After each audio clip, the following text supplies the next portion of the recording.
So in this video, I'm going to be sharing exactly how we managed to scale this e-commerce business from $176,000 per month in revenue to $616,000 per month in only 76 days. And I'm going to be telling you step by step what it is exactly that we did to achieve these sort of results so you could potentially implement it into your business as well. Now, to start to get into more detail about this specific case study, as you can see, we were spending $284,000 per month while generating a 2.17 ROAS. Just want to share a little bit about their previous situation before they started working with us. So they were spending $127,000 per month and generating a 1.37 ROAS, and you already saw what happened after working with us. Now, I just want to give you a little bit more context on this e-commerce business. So when they came to me, they were struggling to scale. Every time they would increase their ad spend, the ROAS would start crashing down. I identified that creative fatigue was the real problem here. They didn't have a single creative testing campaign. They were stuck in the same endless loop of trying the same exact ads over and over again. And their team really couldn't keep up with the creative demand for their monthly ads budget. In terms of inventory, everything was pretty much ready to grow and scale. And the niche that they're in, their personalized gifts e-commerce business, the average value was around $20, and they were stuck actually chasing volume of sales to really take the revenue to the next level. The process, this is it step by step. And now I want to detail on every single step of what it is that we did. So first, creatives unleashed. As I said, the previous agency really dropped the ball on creative strategy. So we've implemented some AI review mining to really find the golden nuggets from the customer reviews. So we dive deeper into understanding what are exactly the USPs of this client, what are the main pain points, the purchase prompts, what are people writing, what are people typing when they want to buy this product. And with this, and after auditing the ads account, we identified the best performing creatives, creative variations, and split tests on those. And we immediately got some quick wins for this account. They were in urgent need of an overall creative refresh, so we bumped up the creative production on both UGCs and statics, and really at some point we were creating and testing 50 new creatives a week for this client. I want to share one of the best performing creatives and why it's so amazing and why it performed so well. So I'm going to be stopping so you can understand exactly why this was so good. So first on this creative, you'll see that it's a storyline sort of ad. It doesn't really feel like an ad. It's not the classical, oh, I just got this product, let me tell you a little bit more about it. It's actually like a little bit of a story, surprising my boyfriend with my new car air freshener. So the first second shows a reaction. What is that? And then you can see that she jumps immediately into a green screen, telling a little bit about the story, that he always makes fun of her bad smell in the car. Okay. And also notice the creative shots that we have here. Was really amazing. And then she goes into the USPs, the guarantee, over 15 cents to choose from, over 20,000 positive reviews. How long does it take to ship? So everything is all fit into the narrative and fits perfectly and doesn't really feel like an ad. And of course, we have the positive review as well. So this was one of the best performing creators that were really able to take to new heights with ad spend. But then we actually encountered a small little issue. The client was having a problem with shipping delays, and the UGC content creators weren't receiving the packages. But again, we had to find a solution. So we pivoted to using static creatives and ran a lot of different split tests. Now, you might be wondering why statics? One thing that I noticed currently in this market is that a lot of e-commerce stores really discard this format and really focus only on UGC, but statics are a quick and easy way to scale.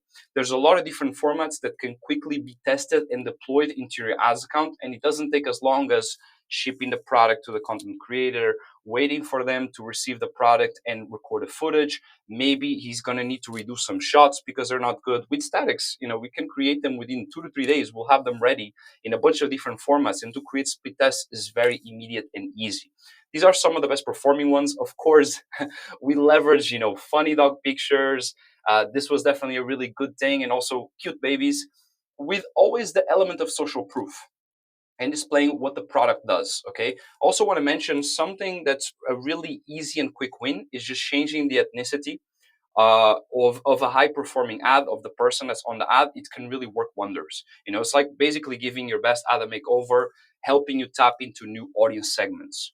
Now, after that, we started to go into the audience and offer revival. Creative fatigue, again, was a real issue. The winning audiences were tired of seeing the exact same ads over and over again.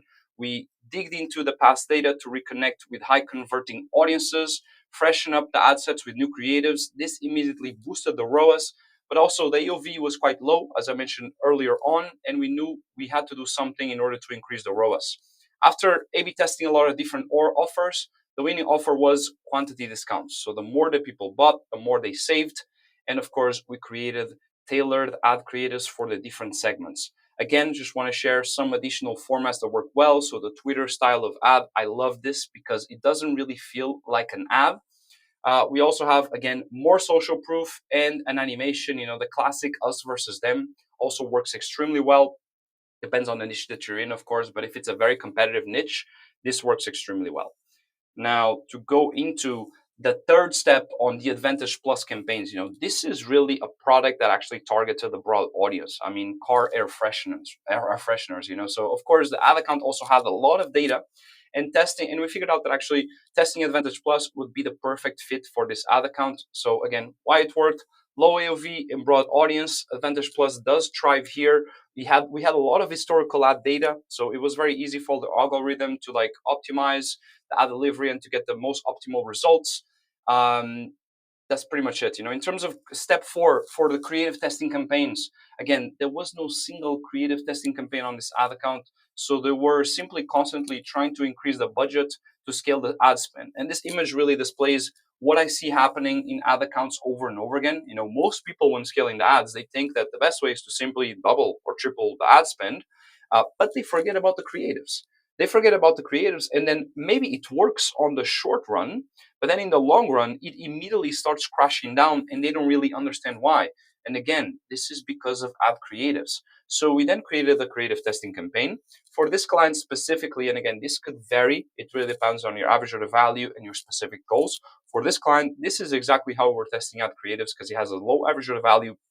So we wanted to give the creatives a real go and really letting them pretty much spend the same exact amount so we can then make our decision on what's a winning ad creative and what's not. So some of the benefits here is that we quickly were able to identify the creatives that were killing it. We maximize the budget, of course. We focus our ad spend on the winners and cut down on the losers.